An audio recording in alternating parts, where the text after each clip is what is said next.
Oke, Imaduddin menyatakan bahwasannya kajian nasabnya adalah kajian yang luar biasa, katanya mencerdaskan umat Islam Indonesia dari para mukimat pengikutnya. Kita lihat dulu videonya teman-teman seperti apa. Adanya fenomena yang telah dibuka oleh Kiai Imaduddin itu luar biasa, berdampak pada masyarakat yang luar biasa. Oke, kajian Kiai Imad adalah tentang membongkar nasab Malawi yang menurut Kiai Imad tidak tersambung nasabnya ke Rasulullah. Nah ini menurut Anda ini mencerahkan apa membodohkan masyarakat? Sangat mencerahkan. Orang Betawi itu kan patronnya adalah habaib gitu ya. Ini ada pergeseran ini di masyarakat Betawi, terutama khususnya nih di sekitar apa masyarakat Pak Kiai itu. Ya, memang gini, memang masih ada, tetapi tidak mempunyai dampak efek. Oke. Efek nggak kayak dulu, Pak. Ya kan? Dulu itu fanatik bener. Fanatik betul. Tapi walaupun ada, tapi kita hanya memilih orang-orang tertentu. Dan ini udah mulai, mohon maaf ya, sudah mulai ditinggalkan. Kita lebih banyak mengutamakan kiai kampung. Karena kiai kampung itu banyak yang pintar, latar belakang pondok pesantren yang dari Liorboyo, yang dari Tebu Irem dan sebagainya. Jadi yakin bahwa kajian Kiai Imad itu mendekati kebenaran? Bukan mendekati kebenaran, memang sudah benar. Oh, menurut benar. Yakin itu? Yakin sekali, hakul yakin dan ainul. Hakul yakin dan ainul yakin sudah sama dengan Roma Irama aja ya para mukimat ini. Lanjut kita lihat polemik nasab Alawi. Bersama dengan salah satu fansnya Kiai Imad yang luar biasa gitu kan, menyimak tentang podcast pada Suka TV. Dengan siapa Pak Kiai? Dengan Pak Jadi Mulyadi, Ketua Padepokan Seni Manggar Kelate Kemang. Wow. Dimana kita berdakwah lewat seni budaya. Kemang Jakarta kan? Jakarta Selatan yang setiap tahun kita bikin acara event festival Palang Pintu, Pak. Wah itu Palang Pintu ces ya. Jadi NU nih. NU. Oke. Pak Kiai Edi. Ustaz aja. Kiai Imad benar-benar Kiai Imad. Itu saya dengar bahwa Anda itu selalu menyimak ini podcast saya di Pada Suka TV, terutama tentang Kiai Imad ini. Ini gimana nih Anda melihatnya? Betul, luar biasa kali Pada Suka. Saya salah satu penggemar Pada Suka dan Kiai Imaduddin yang luar biasa, yang hari ini membuka cakrawala kebebasan berpikir dan memberikan suatu kedewasaan dalam berpikir dan juga membuka mata batin kita dan mata kita yang sebenarnya. Kenapa? Bahwa kejadian yang ada di Indonesia ini dengan adanya fenomena yang telah dibuka oleh Kiai Imaduddin itu luar biasa, berdampak pada masyarakat yang luar biasa.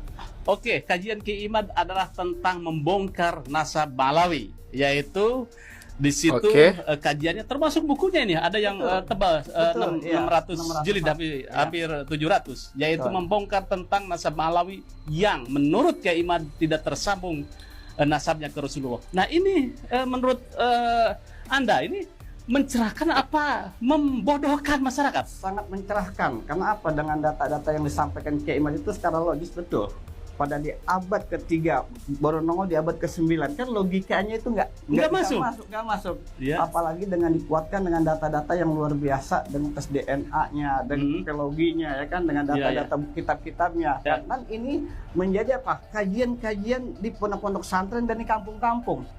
Sekarang masyarakat ini sudah mulai buka matanya dengan adanya kajian ini. Akhirnya mereka mau belajar mengkaji yang dulu itu ilmu nasab itu tidak begitu diperhitungkan, sekarang luar biasa menjadi suatu ilmu yang menjadi favorit. Iya, jadi perbincangan di masyarakat. Di masyarakat, jangan itu di kampung-kampung sendiri, di musola atau di tempat pengajian itu terjadi diskusi-diskusi. Itu bahas tentang nasab Alawi ya kan?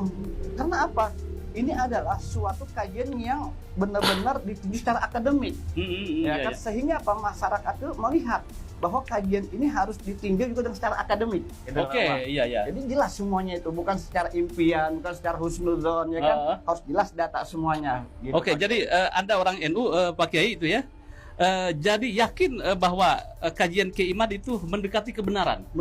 Bukan mendekati kebenaran, memang sudah benar. Oh, menurut benar. Yakin itu? Yakin sekali, hakul yakin dan ainul yakin. Nah, dampak terhadap Anda khususnya, kemudian juga masyarakat sekitar Anda itu bagaimana? Terutama di daerah Kemang itu. Ya, dampaknya bahwa masyarakat ini istilahnya hanya menghormati orang-orang yang punya akhlak dan berilmu. Setuju saya. Karena bagaimanapun mereka juga bagian daripada bangsa Indonesia. Tetapi ya kan, kita melihat fenomena yang ada para habaib ini yang melakukan dawir, melakukan hal-hal yang sifatnya merugikan masyarakat, oknum lah ya, oknumnya ini mereka ini harus diluruskan. Dan juga harus diingatkan, hati-hati ini bangsa Indonesia, bangsa yang keramat ini. Wah iya. Jadi orang Betawi itu kan patronnya adalah habaib itu ya. Ini ada pergeseran ini di masyarakat Betawi, terutama khususnya nih di sekitar masyarakat Pak Kiai itu. Ya, memang gini, memang masih ada, tetapi tidak mempunyai dampak efek.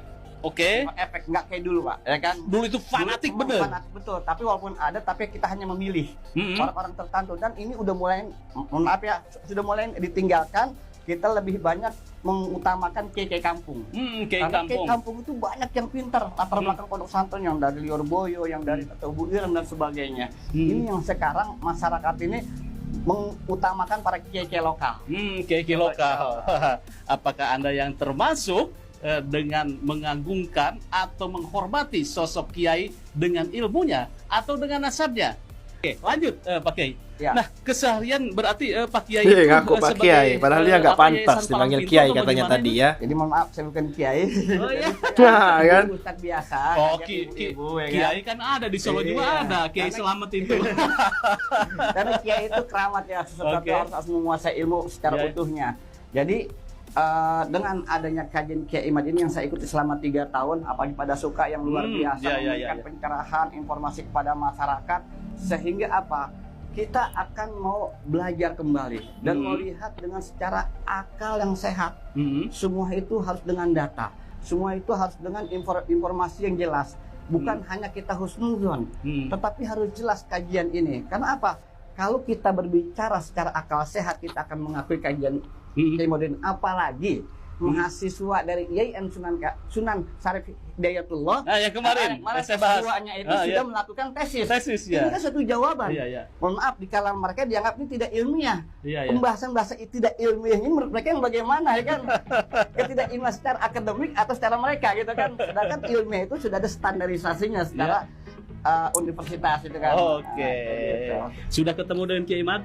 Belum, baru ketemu dulu 3 tahun yang lalu. Saya sempat diajak bicara ya kan Kiai Imad, sehingga saya itu satu kebanggaan buat saya ya kan. Tapi doa saya selalu buat Kiai Imad biar sehat dan sukses, sehingga Pak bisa mencerahkan bangsa Indonesia ini, dan mobil khusus pada suka selalu istiqomah memberikan hal yang benar kepada masyarakat. Suara kebenaran. Suara kebenaran. Kalau bukan kita siapa lagi? Iya. Oke, terima kasih Ustadz. Sama-sama. Sukses selalu. Ini Ustadz Pak Edi, Haji Edi ini yang konsisten untuk memelihara budaya Betawi, yaitu palang pintu. Nah, saya tadi sebelum datang kemari ke pada suka, saya nonton dulu tuh ketika dia mengkomentari tentang Raffi Ahmad. Nah, seperti itu jawaban dari orang yang mengaku dari orang Betawi, teman mengaku Ustadz, dipanggil Kiai oleh admin pada Suka TV, kemudian dipanggil juga sebagai orang yang berilmu lah, teman. Pak Haji dipanggil, padahal beliau itu, wah, saya dipanggil Pak Haji, wah, saya dipanggil Pak Kiai.